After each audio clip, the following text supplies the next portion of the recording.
तो जो जो नरेंद्र मोदी जी बोले सब झूठ।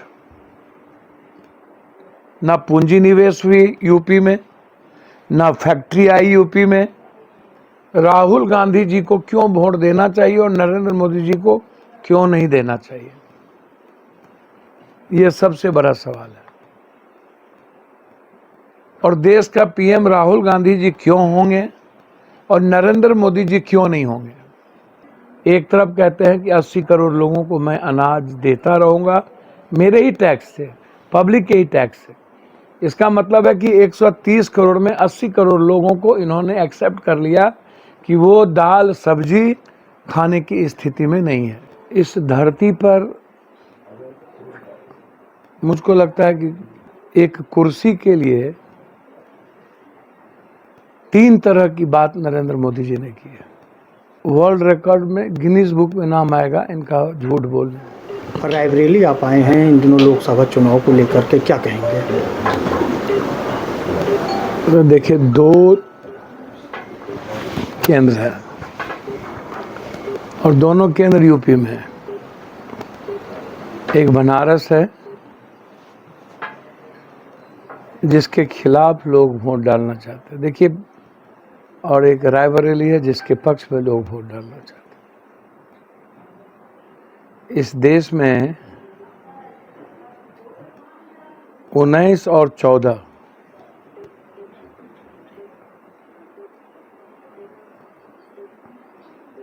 नरेंद्र मोदी जी के नाम पर वोट पड़ी और 2024 नरेंद्र मोदी के नाम पर ही विरोध में वोट पड़ने जा रही। 2014-19 था पक्ष में और 2024 में प्रत्येक व्यक्ति नरेंद्र मोदी जी को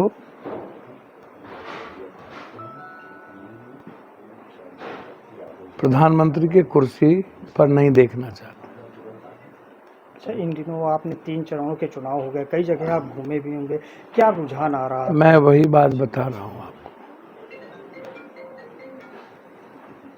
मैं उत्तर प्रदेश से ही शुरू करता हूँ, परसेंटेज से। मैंने दुनिया में विश्व रिकॉर्ड तोड़ते हुए नरेंद्र मोदी जी को देखा। इतना झूठ इस धरती पर मुझको लगता है कि एक कुर्सी के लिए 3 तरह की बात नरेंद्र मोदी जी ने की है। वर्ल्ड रिकॉर्ड में, गिनीज बुक में नाम आएगा इनका झूठ बोलने में, देश समाज को बांटने में,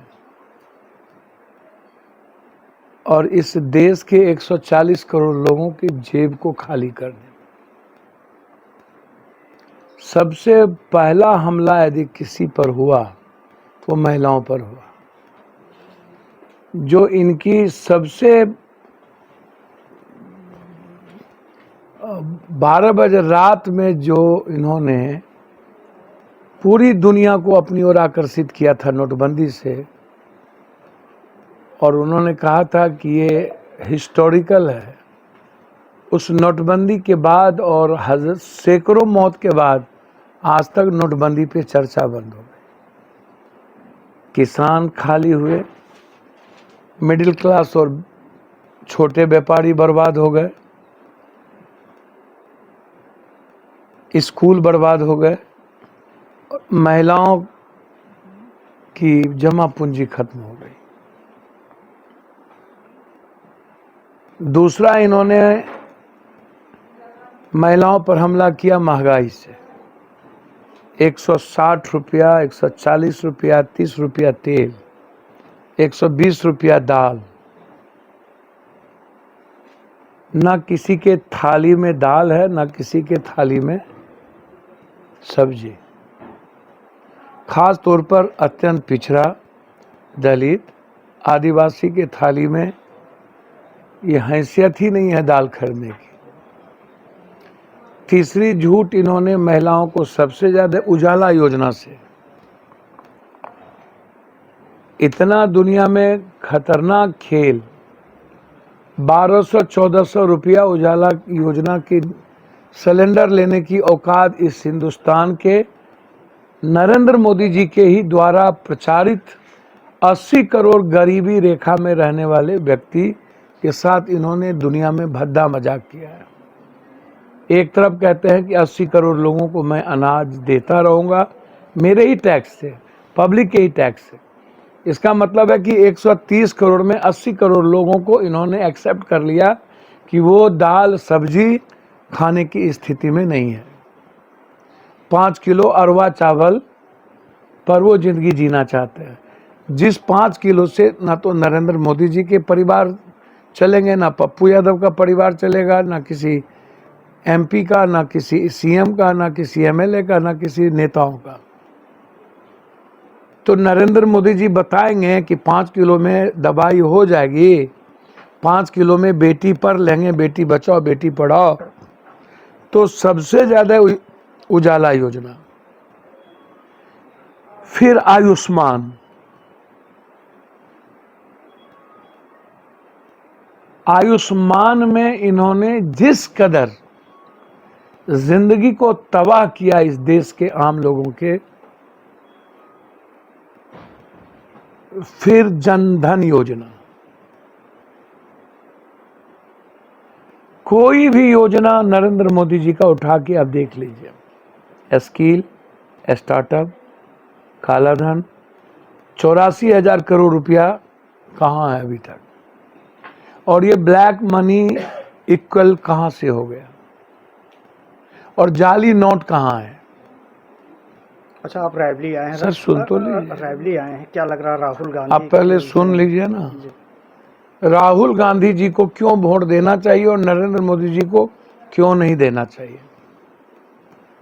ये सबसे बड़ा सवाल है। और देश का पीएम राहुल गांधी जी क्यों होंगे और नरेंद्र मोदी जी क्यों नहीं होंगे, इसका सबसे बड़ा सवाल है। एक बार नीतीश कुमार ने प्रजनन के मुद्दे पर सदन में कोई चर्चा की। इन्होंने कहा कि दुनिया के इतिहास में नरेंद्र मोदी जब तक है तब तक कोई माँ बेटी पर के सम्मान के साथ खिलवाड़ नहीं कर सकता। इनके एक गठबंधन ने 8,000 लड़कियों के साथ बाप बेटा शोषण किया। आज तक न तो गठबंधन टूटा और न ही इनके तरफ से कोई प्रतिक्रिया आई। 8,000 लड़कियों के साथ। दूसरी तरफ ब्रजभूषण सिंह सेंगर, जिसको इन्होंने पाला पोसा, और सबसे ज्यादा यदि ब्रजभूषण सिंह सेंगर को किसी ने पाला जोगी जी के खिलाफ, और वो एक ठो कौन बाबा जेल में मालिश करा रहे थे, कौन साधु, चिन्मयानंद। तो इनके लगभग नेता मालिश ही क्यों कराते हैं? ये कौन से बीमारी से प्रताड़ित है? और ये बेटी पढ़ाओ बेटी बचाओ की बात करते हैं। भैया, नरेंद्र मोदी जी बताएंगे ना कि 8,000 बलात्कार, बच्चियों के बलात्कार शोषण का क्या हुआ, और वो बताएंगे ना ओडीएफ का क्या हुआ। इतना झूठ ओडीएफ को लेकर के। आप दलित के गांव में कहीं चले जाइए, कहीं भी बाथरूम नहीं है। चैलेंज करते हैं हम नरेंद्र मोदी जी को, चैलेंज है मेरा। यदि किसी भी दलित, कमजोर, आदिवासी, अत्यंत पिछड़े के घर में हमको वो गैस सिलेंडर दिखा दे, और यदि दिख भी जाएगा तो चूल्हा पर खाना बनता है, गैस सिलेंडर पे नहीं। तो जो जो नरेंद्र मोदी जी बोले सब झूठ। ना पूंजी निवेश हुई यूपी में, ना फैक्ट्री आई यूपी में, लगभग फैक्ट्री यहां की बंद की कगार पर हो गई। तो नरेंद्र भाई मोदी जी 24 में चुनाव लड़ने जब आए तो उनको एकमात्र सहारा था राम का। तो राम, जैसे हनुमान ने कहा कि नहीं अब हम तुम्हारा नहीं, तुम हमको ठग रहे हो, तो कर्नाटक से भगा दिया। राम ने कहा कि नहीं राम अब पप्पू यादव के घर में बैठ गया, राहुल गांधी के घर में बैठी है। राम झूठ बोलने वाले के घर में बैठ ही नहीं सकता। राम सच्चाई के रास्ते चलता है, इसलिए राम सच बोलने वाले 140 करोड़ जनता राम को एक्सेप्ट कर लिया और नरेंद्र मोदी को अपने दिल से निकाल दिया, ये आप जान लीजिए। उसके बाद जब उस राम को इन्होंने नहीं भजा पाया तब आ गए CAA। जब वो भी नहीं भंजी, लगा कि ये भी खत्म हो गया, तब ये अब भैया 2 भैंस है, एक ले लेगा, जेवर ले लेगा। अब दुनिया में मैंने तो किसी PM CM को इतने नीचे जा करके बात करते नहीं देखी।